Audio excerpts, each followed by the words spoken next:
You have Elon Musk. He's clearly a visionary. He's got big dreams, and like that's great. So do I think there could be a lot of return potential in Tesla stock over time? Sure. But when you ask me what stock is the best for me to buy, the hard part is I got to know what you're going to do when it goes down 50%. Yeah. Yeah, you right? do. And you have to predict the future with more precision. You know, nobody knows. Like Michael Burry, for example, he thought for sure that Palantir and NVIDIA were so overvalued that a collapse was imminent. So much so that he bet $2 billion on that. And it blew up in his face. So you just can't, no matter how good the company is, you have no idea how it's going to perform. None.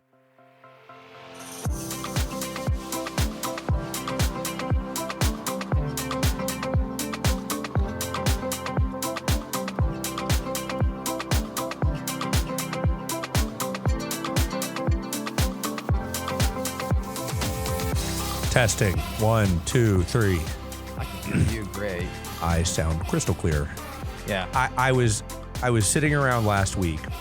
So here's how we got to this topic. Okay. So last week we're at the house. We have a new baby at home, and so we've got a little bit of a revolving door of like friends coming over, and I work from the house. And so as friends come over, they'll hang out in the living room, and I'm kind of over in the office doing work, and maybe in between meetings, I'll come over and have a few minutes to talk. And I don't even remember how this came up in conversation, but you know, when you're a financial planner, you're either like people either don't want to talk to you at all because they're expecting you to pitch them something, or they like are very curious as to what you might say about certain things, but they don't quite know how to ask. And so this individual came over and I don't even remember how it came up, but they said that their husband was really focused on having their money work for them. And I'm just thinking, oh, that's great.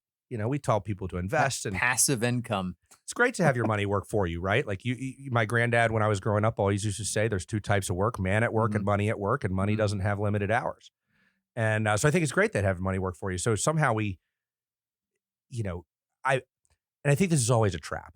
As the financial advisor, you know, you get like these questions that just kind of come up at a random time. And it's like you want to answer, but it's also a little bit of a trap to answer. And so, because you just don't know what's going to come next and where it might go. So in this particular situation, the person that we were talking about has a 3% mortgage on their house. You know, they bought their house in the early 2020s, has 3% mortgage, and proceeded to tell me that they're making extra payments on this mortgage. And so in that moment, you know, as advisors, like you don't, anytime you can borrow other people's money at cheaper rates than the government borrows money for, like you should probably do that. So to me, it just seems like kind of backwards to pay down assuming a 3% you can mortgage. make the payments, right? So, but anyway, so this all came up. So like in the moment, I had to decide like, what do I say? And I think that like we're heading into the holiday season and we're all going to be sitting around the dinner table. And of course there's these no topics, politics, money, religion. Yeah. And so like inevitably you're going to be sitting at the dinner table and some of these things are going to come up. And like, what do you do? Yeah. Well, we're not going to touch on politics or religion, but we are going to touch on the money component. So, you know, that's a great intro to today's topic. Welcome to the Money Alchemist podcast. I'm your host, Ben Jones. And I'm Brent Gargano. Today, we're going to talk about how to survive these holiday dinner conversations. They can get kind of hairy. So we've got some example questions. So our goal is going to be to preempt these dinner conversations, at least from the financial perspective. So we've got a few hot ones to bring to the table today. This is a safe environment where you get to, you know, ask advisors these hypothetical questions. Rather, a lot of them aren't even hypothetical, but these are questions that we commonly get. In fact, I was just over the weekend. We get these all the time. You know, you mentioned what you do for a living to people, and they either, you know, kind of recoil, or they lean in and they're curious and want to ask you a question. The guy that I encountered on Saturday was actually both. So he asked what I did for a living, and I told him I'm a financial planner. And so he proceeds to ask me, what stock should I buy? And I could immediately sense when I responded, well, that really depends. He immediately regretted asking that question. Yeah. And it became apparent like later on down the road, and we were talking about finance, and he just abruptly just changes the topic. He says, anyway, Yeah. Get me out of this. yeah, he's like, let me get out of this. And because he just didn't want to be, pitched. And I think he could sense in the back of his mind, like, oh boy, this conversation's got out of my control. But But Ben, it's such a simple question. What investment's going to double my money in the next 2 months? that's our first question that we have lined up here. But before we get into that, I do want to touch on like what's happening in the market since last time that we got together, and things that have happened in your life and my life, because we only get together twice a week to have these discussions. So I do like to recap Once every 2 weeks. Yeah, once every 2 weeks. It's like the What did I difference. say? Twice a week. Twice a week. Oh yeah, that'd be nice to do twice a week. It'd be great. But we both have full-time jobs, so it's That'd be a lot. podcasting is fun, but it is time consuming, and it's a lot of work. I wish we could do it. Yeah, we do often. actually work with clients in addition to Yeah. talking into the microphone. Yeah, this is mainly for fun, and it's something we do enjoy doing, and we hope to do more of it. But it's it's kind of a side hustle.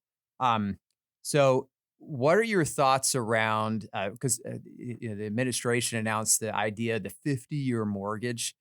That's all the hoopla on the online forums right now and the news, and everybody's up in arms. What was hilarious about this announcement is that it was announced as if it was some sort of great grand idea, and I've yet to hear a single person talk about it positively. Yeah. Yeah, I know we said we weren't going to talk about politics, but I think a lot of this is spurred from people on the right watched Mom Donnie Mhm. win New York. Yes. The mayor of New York is now Mhm. a self-proclaimed democratic socialist. Mhm. And if you, and I'm not a political commentator, I wouldn't rely on my advice on what to do in a political campaign. But from what I've been able to tell, like Mom Donnie was really good at articulating and like pushing on the pain points Yeah. of young people. And the number one pain point right now, like it doesn't take a genius to realize like people feel like they can't afford to live. Mhm. Housing is expensive. And this isn't just New York, right? Like this is all across the country. Housing is expensive. Childcare is expensive. Medical care is expensive. Like you look around and you go, how is somebody supposed to live on like a middle class, income? And so you have Mondani come in New York and talk about giving it, government run grocery stores and rent control, this affordability. And now that the Republicans have kind of seen that win, Mhm. like what's Trump done the last couple of weeks? He's like, all of a sudden Trump is like Mr. Affordability. Yeah. Like that is the thing. And so this 50-year mortgage was like, like they're trying to figure out how do you take economics and defy it Yeah. effectively, because the truth is there's just not, we How have do a you fight shortage of housing. gravity? Yeah. The problem is not going to be solvable by one politician. And I think ultimately, like it's false campaign promises. But at the end of the day, Mhm. you can fight supply and demand all you want, Mhm. but eventually supply and demand wins, Exactly. right? So and that plays into the next kind of news Well, story. Go So what ahead. do I think about the 50-year Yeah. mortgage? Like I Yeah. think most people's opinion about the 50-year mortgage, if you actually do the math, you just don't save a lot. Mhm. By the time, we talk a lot about compounding and how long, like by investing your money over long periods of time, you get bigger returns. Mhm. And for the same reason, only working against you, when you have a mortgage that goes out 50 years, Mhm. a lot of that interest is attributed to those last few years. And so Correct. it just doesn't, It- like the payment doesn't actually come down by that much. Correct. Yeah. And that's the rub, right? Is like Mhm. how much are you actually going to save by doing this 50-year mortgage, and what's it truly going to cost you over time? Yeah, we can math it out. I did read an article, and I'm just going to go off the cuff here. I think if you amortized like a $400,000 mortgage over uh, 30 years or 50 years versus 30 years, assuming the same rate, let's just say like a 5% rate, I think it's a couple $100 savings. It's not much. Yeah. It's not life It's not like changing. make or break budget money. And you're in debt for another 20 years. So it just really was, I think, a tone deaf announcement. It really wasn't well thought through. And, but what a lot of, I think we're touching on kind of something that's really hot in the zeitgeist right now. That is this idea that young people can't afford things. And I do think that's a whole episode all on its own, but it ties into like this whole crypto craze that's been going on almost for the past decade. So a lot of people are piling into these, crypto schemes,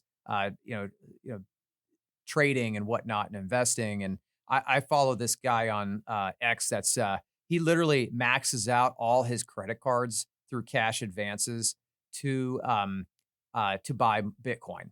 And here it is, down 35% from its peak. Did you know Bitcoin's actually negative year to date? In October, it was up 35% year to date, and it's down 5% as of today. So it's definitely not an investment for the faint of heart.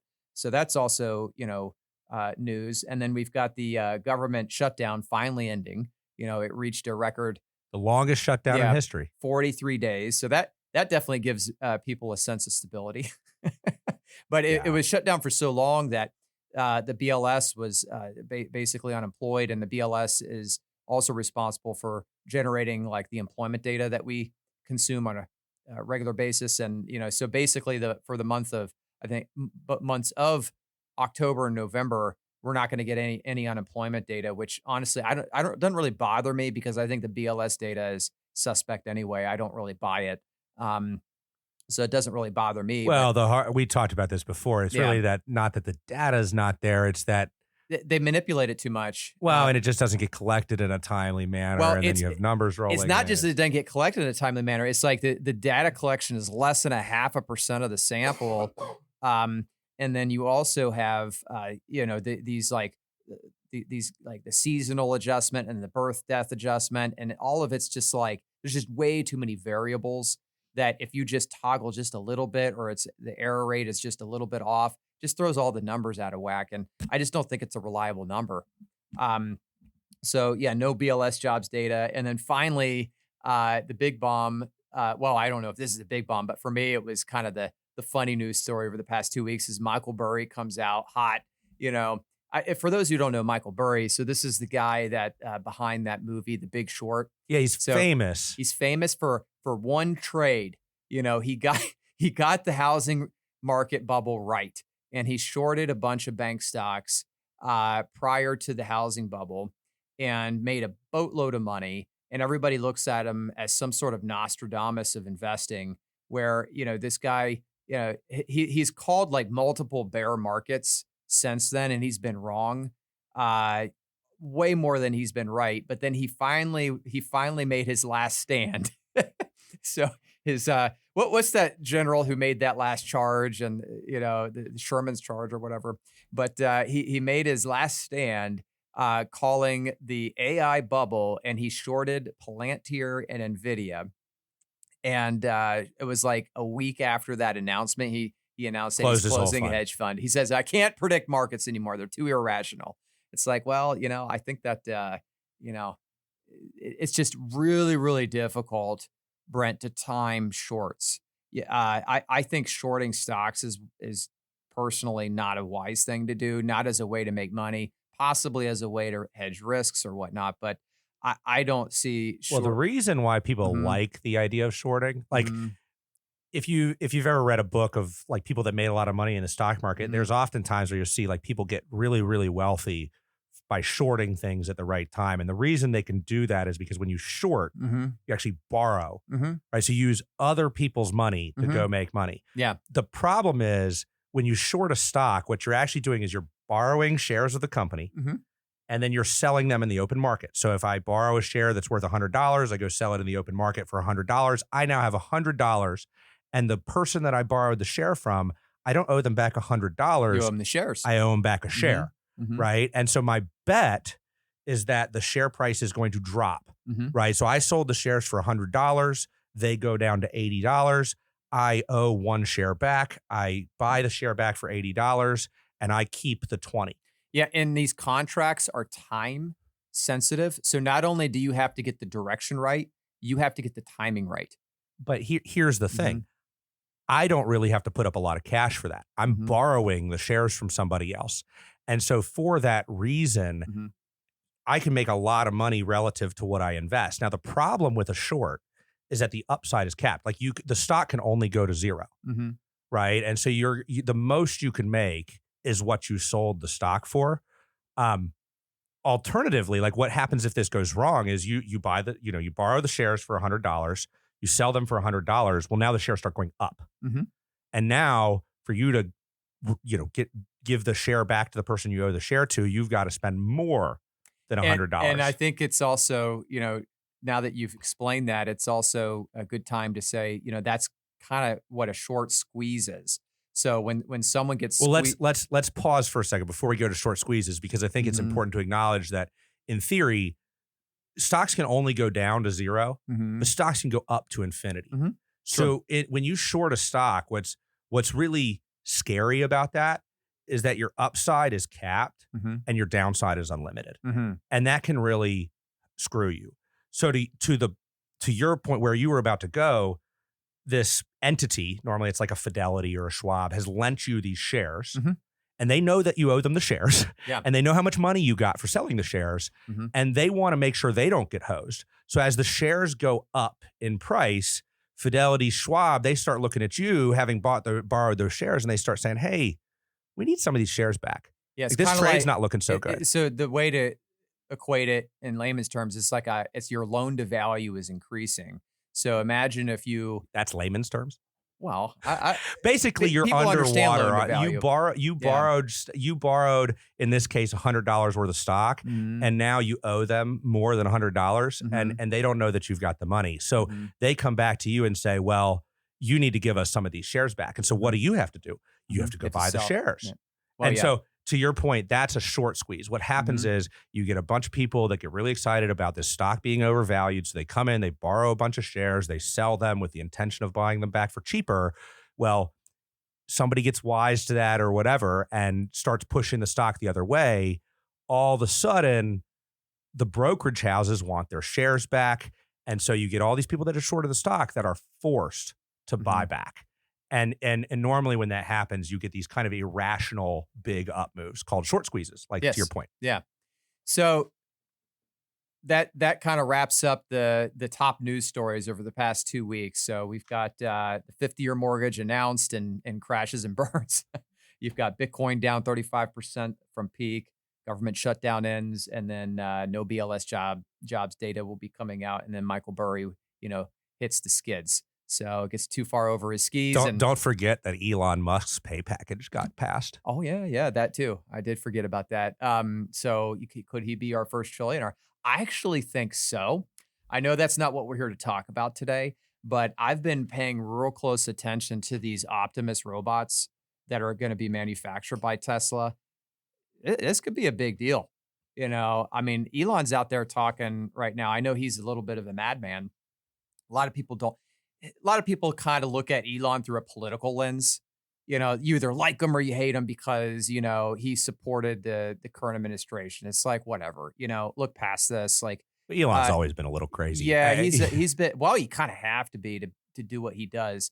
But one thing that you cannot deny is everything the guy touches is generally successful. Like, I can't think of one thing he's done besides possibly he did that Solar City deal, which wasn't really great.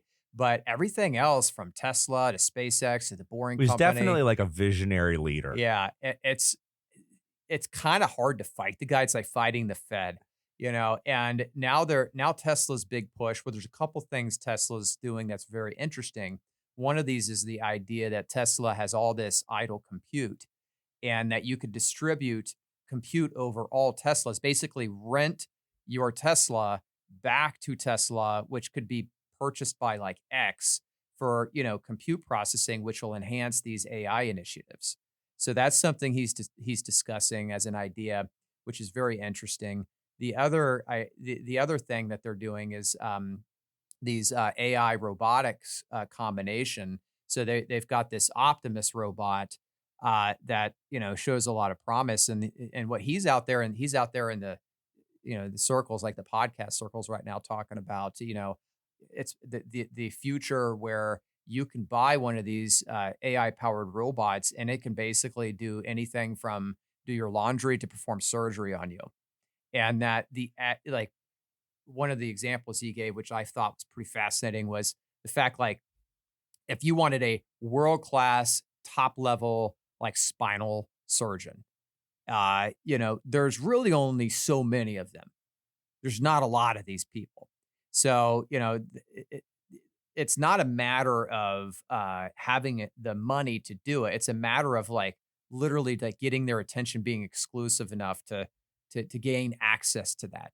So, you could have all the money in the world and possibly never get access to that type of surgeon. Whereas, it's a problem of scarcity. But if you could have that skill put into something that's ubiquitous, that's available anywhere, well, now you've really, democratized the, demand for highly skilled supply and demand, yeah, like we talked about earlier.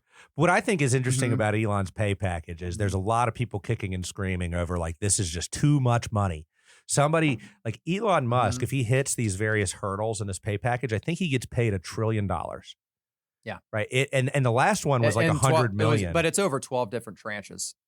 Sure. So there's a lot of different triggers to get the full amount. But like when he's done this twice in the past, we talked about it on a previous episode, he's always blown it out of the water. So we just recently went through, I mean, we're still in the middle of a court case where people are arguing over his $100 billion payout being excessive. Well, now we've got $1 trillion one. And I guess the shareholders, it's this ironic, you've got some people that are saying, okay, $1 trillion is just an excessive amount of money and that shouldn't happen. But then like one of the tranches, like I think the top goal is he has to grow Tesla to an $8 trillion valuation. I know a lot of people that own Tesla shares. I don't think too many of them would be disappointed to know that Elon Musk got paid $1 trillion if they're sitting there owning shares of a company worth $8 trillion that's, worth a lot less than that today, right? Their returns, like they're going to make money too. So it's just fascinating that you have, and the shareholders really are the ones that vote on that compensation package. So I will be interested to see how the litigation plays out around this, considering one of them that's the last compensation package that's 10x smaller is already tied up in litigation. But anyway, enough of this stuff. I know we want to talk about what to do around the dinner table. Actually, that kind of flows in really well into the first big question that we always get asked. I got asked on Saturday, and that is, what investment should I buy? Inevitably, what people are probably thinking right now after we just had this big Elon conversation, should I buy Tesla? So, but really what that question is, by the way, I'm not going to answer that question. It's a loaded question. And if a financial advisor tells you, yes, you should put all your money in this one investment without knowing your situation through and through, that is a red flag. But, inevitably what people really want to know when they ask this question, what should I buy, is what's going to make me the most money with minimal risk and the shortest time frame possible. That's kind of really what they want to know. How do you address that question? Gosh, I mean, it's always tough, right? Like I got the same question. I was presenting in front of about 50 people a couple of weeks ago, and one person raised their hand and said, "What's your favorite stock in the market right now?" And it's just like that's a trap question, because defining your success as an investor has so much more, like doesn't only rely on what the stock does. Tesla is a great example of this, okay? Because Tesla stock has done very well over the last 10 years. But for you to have seen those returns, I mean, you have had to hang on through periods of time where you look like a crazy person. Yeah, I mean, I think Tesla's down something like 15, 30% from its highs. Well, I mean, I'll pick on the last year. I mean, this time last year, Trump was getting ready to come into the office. You had Musk, that Elon was supporting Trump, and then Trump starts to get in, and Elon's put it as Doge and head of Doge or whatever. And Tesla stock, I remember this last year. This time last year, Tesla stock like doubled in like just a few weeks. And of course, the call we get is like, hey, should we buy Tesla? Look, it looks like Elon Musk is in the government. It's a great time to buy Tesla stock, whatever. So it's down 16% from its highs. Sorry. Since then. Right. But the path to get there, if you actually look at it, it went from like $470 a share all the way down to like 230, I think. Right. So it lost 50% at one point this year before it retraced, and now it's up back in the 400s. So is Tesla a good stock to buy? There's a part of me that says, gosh, when you have a visionary leader, I mean, led stocks Mm-hmm.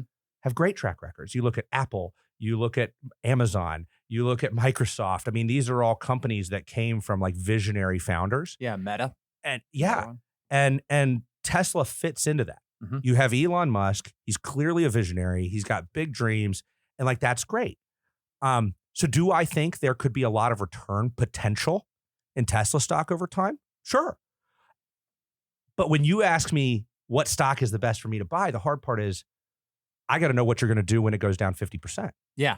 Yeah, you Right? do. And you have to predict the future with more precision. Nobody knows. Like Michael Burry, for example, he thought for sure that Palantir and NVIDIA were so overvalued that a collapse was imminent. So much so that he bet $2 billion on that. And it blew up in his face. So you just can't, no matter how good the company is, you have no idea how it's going to perform. None. Markets really don't make a lot of sense in short periods of time. And in long periods of time, you can't predict idiosyncratic risks. For example, like who could have predicted that the United Healthcare CEO would be assassinated? And that kind of started this whole domino effect of underperformance in United Healthcare stock. Granted, there are other factors there, but it's just impossible to guess these things. It's fun, but I really would find any like precise guidance like, oh, you should buy this. So if your financial expert is giving you hot stock tips, that's a sign of a dubious professional. And your investment success shouldn't rely on luck, Mm-hmm. right? And no matter what, we live in a world where you can't predict the future. Mm-hmm. I'm sorry, but there are things that are going to happen. You're not going to be able to predict them. They'll come out of left field. So the best theories and hypotheses and, hey, we believe this stock's going to do well for this reason or whatever can always get derailed. All right. So from our perspective, the best, and I think we've said this before on the podcast, the best investment is the one that you're going to be able to stick with. There's not an investment out there that doesn't go through periods of stress. Mm-hmm. Like no investments go up in a straight line forever. Yep. And so whether it's Tesla stock, whether it's NVIDIA stock, whether it's a diversified index fund, whether it's an actively managed mutual fund, your ability to be successful will likely come down to how you handle the periods that it doesn't feel fun. And that's why I go back to like, what's the best stock to buy is just such a hard thing. Cause I'll just use Tesla as the example, not a recommendation for Tesla, but let's say I say, oh, we really like Tesla stock. Well, I may really like Tesla stock over 10 years. That doesn't mean it's not going to go down 50% somewhere along the line. And if you yank your money out next time it goes down 50%, like, I'm sorry, it's not going to help you. Yeah. So that question's almost like someone asking you, please assess my temperament. It's yeah, and very difficult. I mean, the people that we work with a lot of successful investors, and there's just no question that if you boiled down what's driven their success, the most fundamental common theme is their ability to stick to the plan. Yeah. Well, let's move on to the second question. We got a lot of them here. So the next one I have that kind of plays into that is, I don't know if you get this a lot, but I do. And that is just like the stock market's rigged. Why should I even bother? Do you get that question? I tend to get it. Yeah. I mean, there's a lot of people that feel like the stock market is like gambling. Yeah. Right. Mm-hmm. So why isn't the stock market like gambling? Well, I don't think it is because the stock market, first of all, you got to look at the history of it. The stock market was born as a way to collectivize opportunity and corporate profits. So, I think the East India Company was the first equity, but then it's, grown quite a bit ever since then. And, the stock market's been a very common way to invest the past, not only this century, but the prior century as well. Granted, we've had a lot more regulations surrounding it. Is it rigged? Yeah. I mean, I think there are certain pockets of the stock market where markets can be cornered. I personally think that's kind of happening in the Bitcoin space right now. I know that Bitcoin's not stock market, but it is it's stock market adjacent. So there are areas where the stock market is in fact rigged. But go ahead, you had a No, comment. you finish your thought. But I think it's very difficult to rig the entire stock market. I mean, we're talking about, trillions and dollars of market here and all these different power players independently operating. It's a very fluid market. It's very democratic. I think it's hard to take the stance that it's rigged. Again, and that also, it's kind of a pejorative, like it's rigged against who exactly? What do you mean by rigged? Is it rigged against you? So that means you're guaranteed to lose if you play. That really is not a fair statement. Now, I do think that casinos are rigged, obviously by design. Well, let me answer this question by almost linking them together. So I would postulate the stock market is almost kind of like a casino, and let me make my argument. So in a casino, and I think most of us probably know this, if you go in any given day and you sit down for 10 minutes or an hour, your likelihood of coming away with money or without money is kind of flip a coin, right? Like you step into a casino for an hour, you might win, you might lose. It's a toss up. But if you step into a casino and you sit there for months and you continue to play, you're going to lose. Because that's how the casino works, right? Exactly. The house, law of numbers. The house takes a really, basically your chances are just slightly stacked in the house's favor. And they know that while in the short term, they may win or lose versus you, if you sit there for a long period of time, they win. So the stock market's almost exactly the same in the sense that in any given day or week or month or even year, you may win or lose. But if you stay long enough, you're like the house. You're like the casino itself. You win. So here's a couple of stats just to drive this home. The average up day. So do you know how much if you take all the days that the market has gone up in history and you average them, do you know what you get to? I have no clue, but I'm a guess. I'm gonna say 0.3%. 0.74. Oh, actually. Yeah. You know what the average down day is? Let's say 0.2. 0.78. Oh. Right. So the point of asking you that is to say the average down day actually goes down more than the average up day goes up. And humans are very emotional. So it's hard, like that tracks because the market's up, I think, what is it, like two-thirds of the time? Yeah, well, it depends on what time period you look at. But if you look at the average of all days, so average up day up 0.74, average down day down 0.78. If you look at the average of all days, you get plus 0.04%. Almost the flat line, but just slightly higher, right? And so again, how you win in investing, or if you want to compare investing to the casino, I would agree. You want to play the role of the house. And if you're in and out on a short-term basis, you're playing the role of the person walking into the casino. You may win, you may lose. It's probably an inconsistent game. If you sit there, just like if somebody, if you stay invested over a longer period of time, just like the house, if somebody comes and gambles for a long period of time, you win. And that's just such a simple concept, but it's really hard to implement in practice because just like how if you're at a casino, it's simple to say, hey, I'm going to show up for an hour, and if I win, I'm going to walk out. But it's harder to do. You're a bold advisor for relating the stock market to the casino. I don't. Well, I think it's the inverse of the casino. By investing long term, you are playing the role of the house. Well, in a way, you're right, because casinos are what? They're for-profit businesses. The casinos make money. Yeah, exactly. So they make money by the same way that you make money by investing over time, which is in any short period of time, you may win or lose. But if you stick with it long enough, you are going to win. So it's okay to adopt this analogy so long as you're taking the perspective that you're the casino owner. You're the house. You want to be the house. How do you become the house? And actually in stocks, you can be the house just by staying invested over time and sticking with it. Yeah. Well, all right. Well, as opposed to in the casino, if you stick with it, you're probably going to lose. Yeah. But I think we both are in agreement that we do not believe that the stock market is rigged against the investor. Totally agree. Yeah. All right. So the next question would be, and I get this one quite a bit, it's becoming more popular, is I need to reduce my taxes. How do I do that? There is this notion that there is this pocket of people.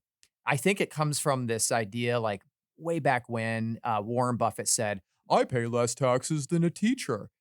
In fact, what he was saying is his effective tax rate on his total income, or his total, actually it was his total net worth, is less than a teacher's effective rate on their salary, which it was accurate at the time. But it actually, there was a lot of, the analogy was not complete.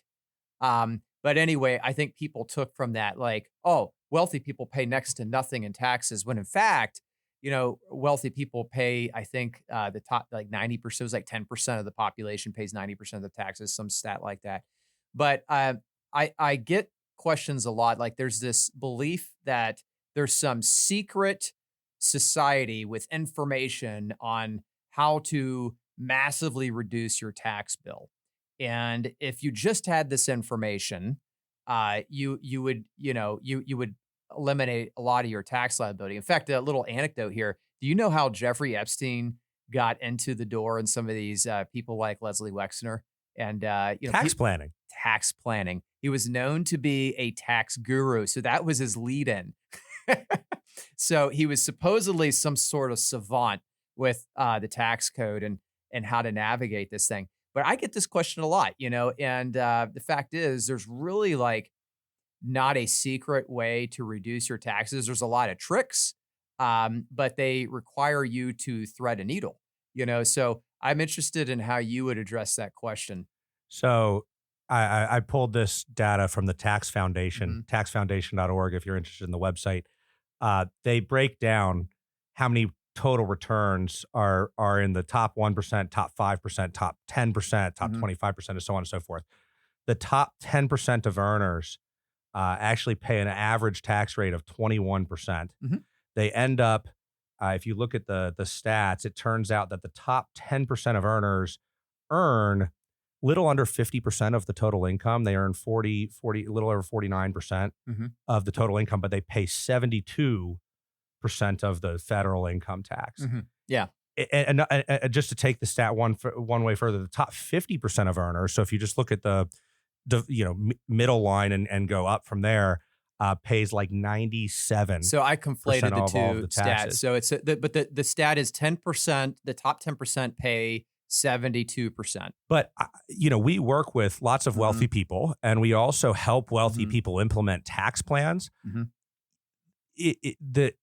There is no such thing as just like reducing your taxable income to zero without doing, like the closest thing you can do is if you're a real estate professional or if you've got suspended losses. I mean, you can do certain things, but generally speaking, our wealthiest clients are paying. Maybe we're helping them save taxes. Don't get me wrong. We're doing a lot of planning to bring their rate down. But if you're making $1 million and even if you pay 10 or 12%, which is a great rate, turns out you're on average, they're paying a lot more than that. You're still talking about $100,000+ of taxes. That's right. I find that the only way to kind of gain access to some of these tax strategies that are a bit more unique niche is to be self-employed. Now, to be a real estate professional is to essentially be self-employed, and real estate has an additional, some additional uniqueness about it. So real estate is, to my knowledge, the only asset that the IRS permits depreciation on that actually has appreciation. Right. So, and that's why people get into real estate. Yeah. They like what happens here is you get somebody that makes a lot of money on their W-2 income. They know they're going to have a tax bill, and they start asking, should I buy a piece of real estate to depreciate things? And there's a couple of pieces that you have to be mindful here. One, if you do not qualify as a real estate professional, you can't take the deductions against your W-2 income. And to qualify as a real estate professional, you have to do, I believe it's more than 700 hours a year in real estate, and real estate has to be your primary source of income. So if you're making $500K plus in sales or in some W-2 job, and then you want to buy a piece of real estate and claim deductions against that W-2 income to reduce those taxes, you either have to be able to support that your job making $500,000 plus isn't your primary job, or you need a spouse or somebody else that doesn't have a primary job that could qualify. And even then, the real tax savings comes from the fact that you can buy the house using leverage. So you might go buy a property for $200,000, $300,000, $400,000. You don't have to put up all of the money, and then you can take some level of depreciation. bonus depreciation as well as normal. But guess what you're doing? You're just deferring the tax. Exactly. And that's the thing is Yeah. like depreciation on real estate sounds great. And these people always think, well, I'm just going to buy it and then eventually I die and you get a step up in basis. I don't know any 80-year-olds that want to handle the rentals they bought 20 years ago anymore. They end up selling them because they're a pain in the neck. Yep. And then what happens is, you've got this piece of property, you've depreciated it for all these years. So you've got all these tax savings. Well, the way that manifests itself when you sell the property is it's all gain. Mm-hmm. You have no cost. Well, it's not just gain. You do get long-term capital gains tax, but you also get recapture tax. Yeah, so you just get crushed. Like good Mm-hmm. example, you have somebody that owns $1 million building and they've got $200,000 left on their mortgage. They've been depreciating it for 15, 20 years. Mm-hmm. They go sell the property, and I'm just making up some numbers here, but because all $1 million is a gain, there's some capital gains, some recapture. It would not be surprising to owe $350,000 or more in taxes on that. So you've got $1 million building that you owe $200,000 against. I put that in a financial plan. You think you've got $800,000 on your balance sheet. We decide, let's sell the rental property. You sell it, you pay $350,000 in taxes, you pay a $200,000 mortgage. Your asset that looked like it was worth $800,000 is now $450,000. Mm-hmm. Right? And that's just a brutal process. I mean, it's great when you're taking the deductions. Yeah. So there's no magic bullet is what you're saying here. And yeah, while it may feel good while you're taking these depreciation deductions on real estate, that is, on anything that actually does depreciate, it's you really want to take depreciation. In fact, that was one of the things that Michael Burry brought up as one of the reasons why he thinks AI is in a bubble is that there were companies like NVIDIA were performing, balance sheet shenanigans where they lengthen their depreciation schedule on their graphics units to show more earnings. So, which is a little interesting anecdote, but I digress. There really is no magic tax bullet. I do think, though, you do need to, there is such a thing as tax efficiency. So you do need to collaborate your advisor and your accountant. This is not to say that you shouldn't be doing tax planning. You do need to be doing tax planning because there is such a thing as tax efficiency. You brought up that point. Like, let's say you're just, automatically maximizing your real estate depreciation every single year. You're going out and getting cost segregation studies. You're getting as much accelerated depreciation. You might be accidentally taking all this depreciation in like a 12%, marginal bracket, which is like, yeah, you smart. might be saving less tax today than you're going to pay later, and Correct. It might actually be a bad thing. But the important thing that I think we try to get across is you don't the phrase from the advisor's perspective is don't let the tax tail wag the dog. Mm-hmm. So the idea being you want to make decisions purpose first and then make sure that they're tax efficient. Like, don't buy a rental simply for the tax benefits and ignore the fact that it comes along with a lot of work and so on and so forth. But if, let's say, like I had a conversation recently where somebody wanted to buy a short-term rental, get some depreciation, and their spouse was at home, their kids had graduated high school, spouse was looking for something to do. And to me, that's maybe a different situation, right? Like, we're going to talk about buying a rental and have something for the spouse to manage and give them purpose. That's great. And then once you decide to do that, let's talk about how to make sure that we're maximizing any tax benefits that come along with that. So the only other thing I want to say here is the other thing we get here is like, should I start a business? W-2 person paying a lot of taxes, thinking about starting a business. The number one misconception that comes along is that you can start a business and take losses if you want, but your business has to be a for-profit business. Mm-hmm. And if that business is just set up on the side to kind of take losses and it's never really going to have any profits, the IRS can come in and say that you're a hobby and disallow all your losses. Mm-hmm. So, we do have W-2 people that will set up businesses on the side and use those deductions, but the business can't be just kind of something on the side that's not really that's really just there to pretend. It has to be something that's taken very seriously. It's very organized, and it's pretty clearly going to generate a profit. The general rule is it has to be profitable 3 out of 5 years.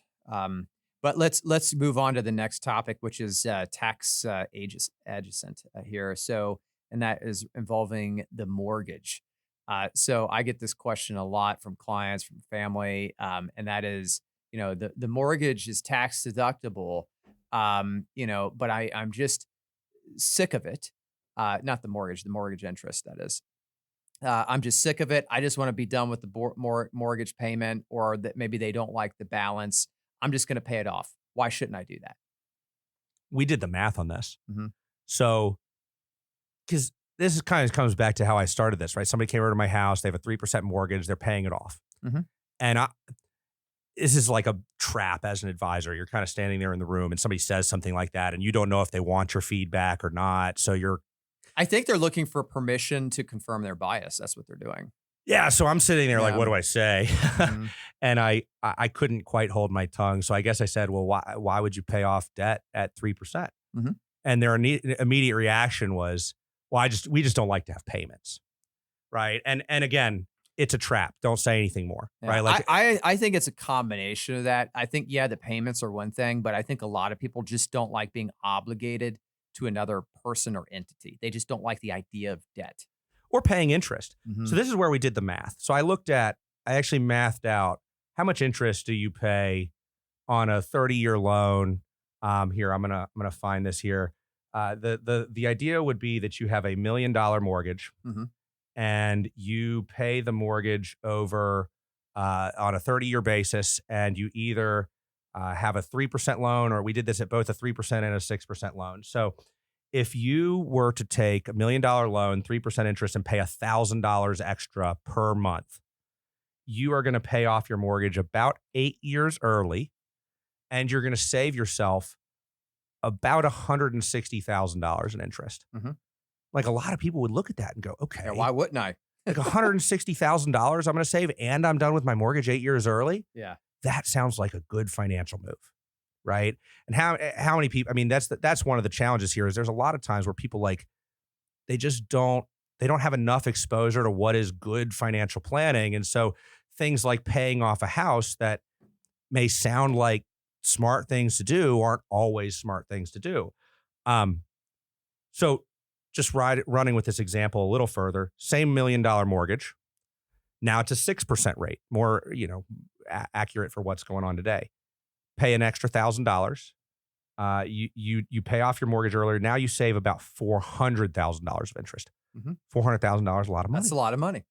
So the question is, Ben, if I took that same $1,000 that I would have been paying off on the house, or that I would have been using to pay down the house, and instead I invest it, right? Like, which one would leave me better, and by how much, right?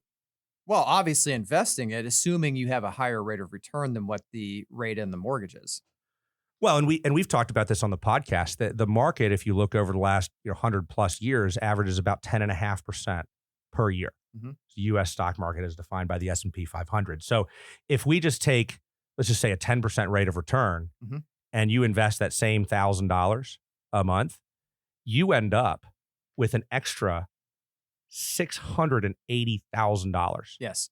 So so let me make that point again.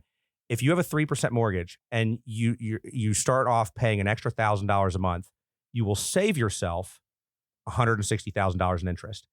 If instead of paying the house down with that $1,000 a month, you take the $1,000 a month and you invest it at a 10% rate of return, you end up with an extra almost $700,000 by the same time that your mortgage would have been paid off. So which one would you rather have? A paid off mortgage and no extra money in the bank, or a mortgage that's not paid off, has 8 years left, but you have $700,000 that you might be able to use to pay the mortgage off? It's a classic bird in the hand or two in the bush scenario, though, because there is no guarantee that the market will produce that kind of rate of return. However, to your point, it's never not.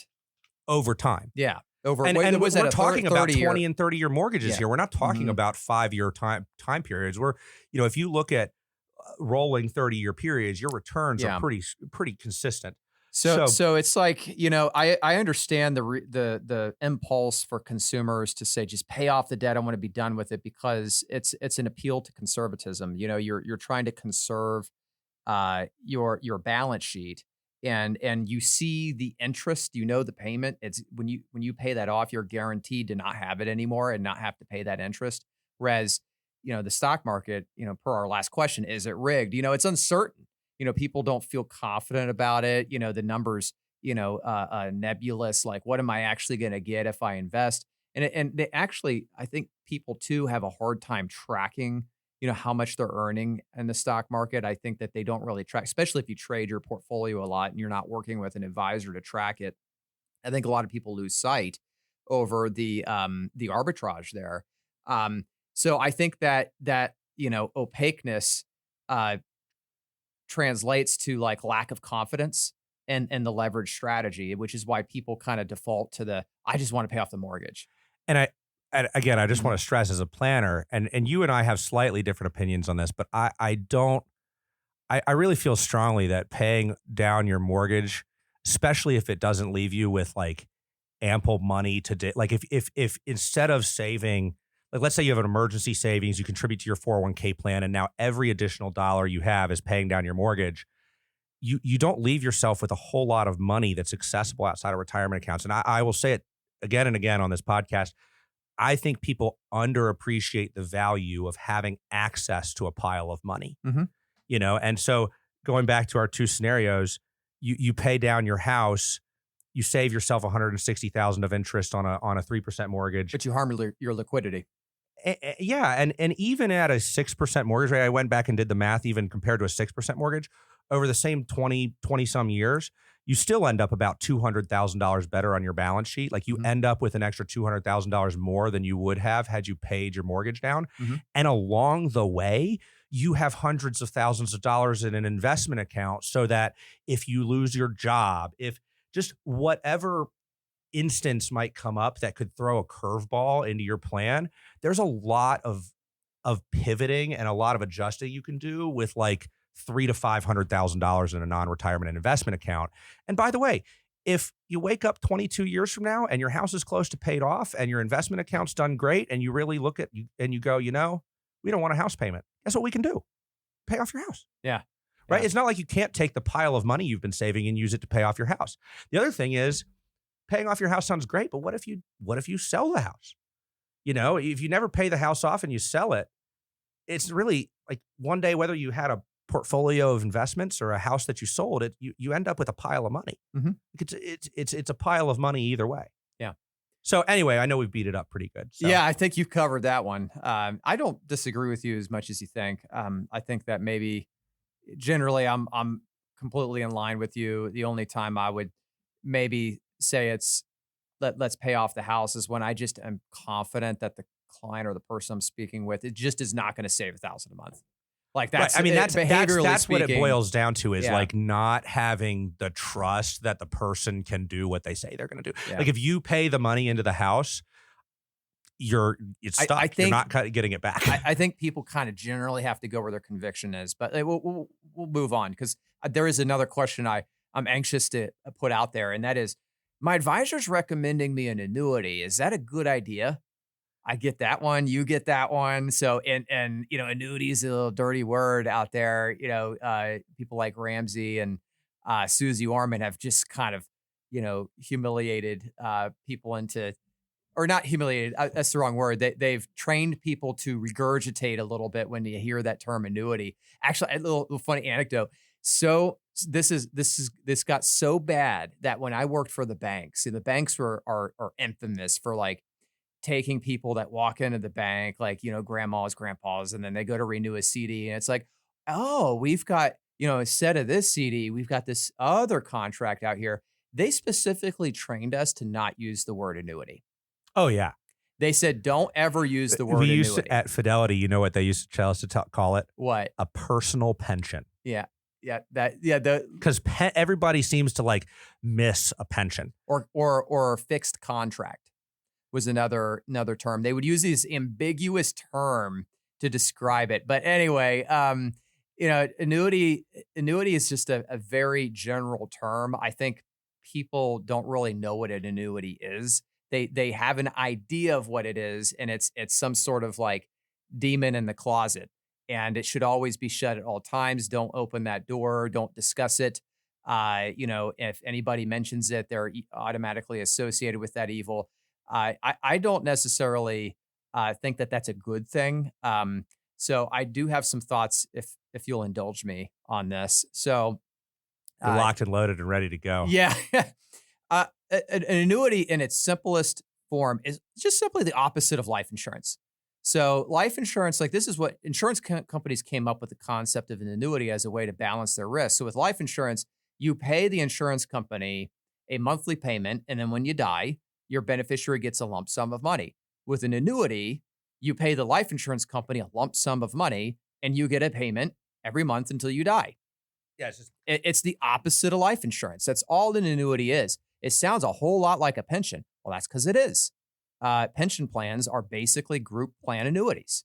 Social Security is a form of an annuity. So, an annuity kind of changed and morphed into this modern idea of an annuity as some sort of like long-term contract that locks up your money. That's really what people are afraid of. And there is a rational fear to the term annuity because there are a lot of charlatans in our industry that are just annuity salespeople, and I've seen contracts where people are locked up for 20 years. yeah, these things get And absolutely abused. yeah, and they are awful, and people lose tons of money. And you They're should, complicated. yeah, The way that they calculate the returns is convoluted. yeah, I even as an advisor, I mean, I've in my career, and I'm not shy to say that I'm not a big fan of annuities in general. hmm Hard to paint with a totally broad brush, but it's just not my cup of tea. hmm Um, there have been multiple times in my career, you come into clients that already have annuities, or, maybe they want to buy an annuity because they just don't want so much in the stock market. And so inevitably, you end up doing some research on these things and getting into them. And I would consider myself a qualified financial professional. And even I, like, calling the companies, they're like, well, if this happens, then this is how it works. But if not, then this is how it works. And then if you die, then this is how it works. And it's too just, busy. it's so convoluted as to like Mhm. how you actually generate a return and what it does for you and whether it's a Mhm. good idea or not. And I think they're meant to be confusing on purpose. Yeah, meant to be Um, ambiguous. yeah. And Mhm. so I don't know. To me, in a financial plan, just like I value liquidity, I also value simplicity. Well, I think an annuity is best used in one scenario, Okay. and that is when you want to draw an aggressive income from a balance that you have. That's the only time it really works. So where annuities really are inefficient is when they're used as a deferral product. Yeah. Like you So shouldn't be a 35-year-old accumulating your wealth through like an annuity in no, general. and here, okay, I'll give you a scenario where I think they work, and only for specific people. All right, so this is not a hey, everybody should look into an annuity statement, but this is where I see it can actually improve plan results. And that is, let's say you got a pile of money. Let's say it's $1 million, and you need $60,000 a year from $1 million. All right, well, there's two ways you can go about it. You can pull 6% from that $1 million and kind of cross your fingers and hope it works out and sequence of return risk doesn't bite you in the butt. Or what you can do is you can insert an annuity to handle the majority of that income demand. All right. And then that reduces the withdrawal demand on the balance you have remaining. All right. So what that does is it kind of immunizes your portfolio a little bit from what's called sequence of return risk. Now, let me state what's important for this to work, and that is you are imminently going to be withdrawing from that contract. And that is very important because the day you need to immediately start withdrawing from an insurance contract right away, because that increases the chance that you are going to eventually, at some point in your lifetime, going to start spending the insurance company's money. Because where you win with an annuity is by living too long. And if you delay drawing for income from an annuity, well, guess what you're doing? You're giving the insurance company more time. Yeah. So, anyway, I really don't think it's a good strategy for everyone to acknowledge that, hey, this chunk of my money is evaporated. It's I'm locking it up in this lifetime income strategy. You essentially pensionize it, as they taught you at Fidelity to say. Yeah, I Mhm, actually don't. I mean, I have seen this work mhm, in practice. We had a situation where a client actually had a pension mhm, and it gave them a choice. Either mhm, they take money out as a lump sum or they take a monthly payment. And this client in particular actually had a lot of money invested. So their comment to me was that they would like to have more guaranteed income mhm, to help with their monthly expenses and what have you. So we were able to just simply shop and say, okay, the pension will offer this much money per month or this lump sum. If we were to take that lump sum, is there any other, I'll use the term personal pension, that we can buy that would pay more? And it became a very simple question of, is this the highest payout that this person can get for this amount of money? And we ended up finding something that would pay her, I think it was 10% more or something like that, right? So she's got guaranteed income. It comes every month. It's not dependent on the stock market. It's probably not my favorite investment in the world, but it filled a bucket that was a very, kind of specific tool, and it did it more effectively than the pension would have. So there are times where these play in, but I think where the biggest mistake is these things are typically used to manage risk and to manage sequence of withdrawal risk in retirement, which means you are withdrawing. If mhm. you're 30, 40, even 50 years old and you're saving money on a regular basis, you really want to be aggressive and you want to take advantage of the fact that the market has some volatility. And while it might sound great, some advisor sits down with you and says, hey, markets go down. That could be scary, right? Don't you want something that's not going to lose when the market goes down? This will only ever go up, da da da da da, which is kind of the pitch for these things. Um, just know that if it sounds a little too good to be true, it probably is. Mhm. And a lot of these things where, these annuities will say, hey, if the market goes down, you won't lose anything. But if the market goes up, you'll make some. But there's a cap and a participation rate. And this is where the complexity comes Sounds in. like a migraine. Yeah. And, and, Yeah. and then lo and behold, 10 years later, you're looking at the market's gone up 10, 15% a year and your annuity's gone up by 3% a year. And you're like, why don't I have the difference? And the devil is in the details of like some participation rate, some cap, some way they charge the fees. And it's like very difficult to try to ascertain how they got there. Yeah. Yeah. So, we've got a lot of questions here, but I think we should I think probably, we're in a good spot. yeah, I think we should probably defer those to maybe another episode. I think we could break this out into 2 episodes, honestly. It's been a great conversation. And we do want to tie the bow on things with a tip of the week. So, unless you've got one, I got one. I love your tip here. I actually do. Which one? I put 3 here. Oh, the first one. The first one. Okay. So the tip of the week that we're going to end on is your mission between now and the end of the year, and it's a good time to do it because you're probably going through open enrollment, is to figure out how to log into your payroll portal. If you do not know how to do this, figure it out. And the reason why Brent and I want you to figure out how to do it is because you should learn how to split deposits. Do not pay all of your paycheck into one checking account. I'll give you an example. So a client recently came to me and said, Ben, we need to fund college. How do we do this? Obviously, 529 plans are good for this. One thing you can do, like the plan I use is called the Ohio College Advantage Direct Plan. You can actually go in and generate direct deposit instructions for that Ohio 529 plan. It prints out a PDF. You can take this, log into your payroll portal, and then just have your money, however much you want to go into the 529 plan, actually go directly to the 529 plan. Out of sight, out of mind. Yeah, no checking the account. fallacy here is people don't like to give up the control of the money hitting their checking account and them having the ability to push it out. But the problem is that, like, I mean, I've just seen this so many times. You'll save less money if you rely on your ability to push it out than if you just split it up. 100% of the time. I'll take you one step further. We work with a lot of successful salespeople where their pay is very sporadic. They might have one check that's $50,000, another check that's 10, and it's just all over the place. And so we'll actually use these direct deposit systems thoughtfully to create stability in their paychecks. A lot of times with in particular salespeople, the pay is just so all over the place. Trying to get them locked into like a budget or like a spending, it's just not easy to do. And So what we'll actually do is we'll create an account. I call it the pay account. Okay. And this is effectively just an emergency savings account, right? And it's an account that has 3 to 6 months worth of expenses in it, enough cash to basically make up any gaps in a small paycheck. And what we'll do is we'll actually have the majority of the paycheck deposited to that one savings account. And so that way, if there's a $50,000 paycheck, it all goes there. If there's a $10,000 paycheck, it all goes there, anywhere in between. And then once a month or however often the client wants to do it, that savings account will have a payment that goes to the checking account. But that payment's always the same. So let's say the person, let's say we've talked about them spending $20,000 a month and their average income is $40,000 a month, but sometimes it's higher and sometimes it's lower.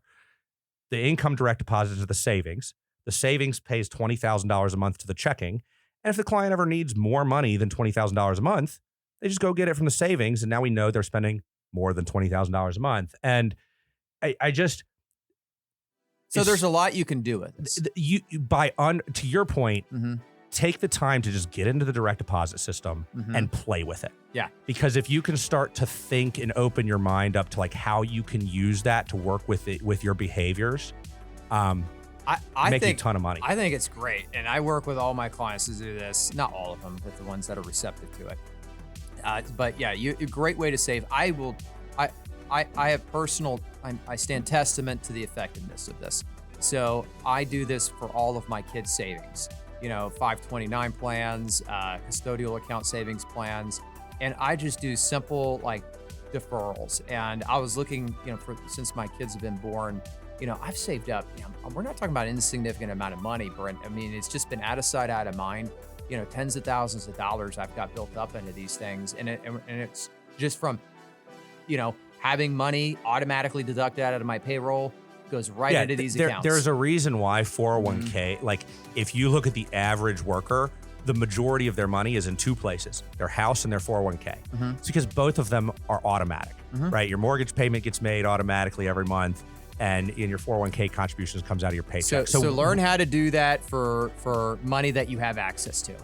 That's what we're trying to say here. So with that, I think we're just gonna wish everybody a happy Thanksgiving. Hopefully there's no family fights and and you can blame us if you answer somebody's question. Keep the topics to finance. Try to stay away from politics, and religion can be good if everybody's on the same page. But generally speaking, politics is a big families. Yeah, it is a good way to get everybody nice and riled up. So wish everybody a happy Thanksgiving. Thanks for listening to the Money Alchemist podcast. We'll catch you next time.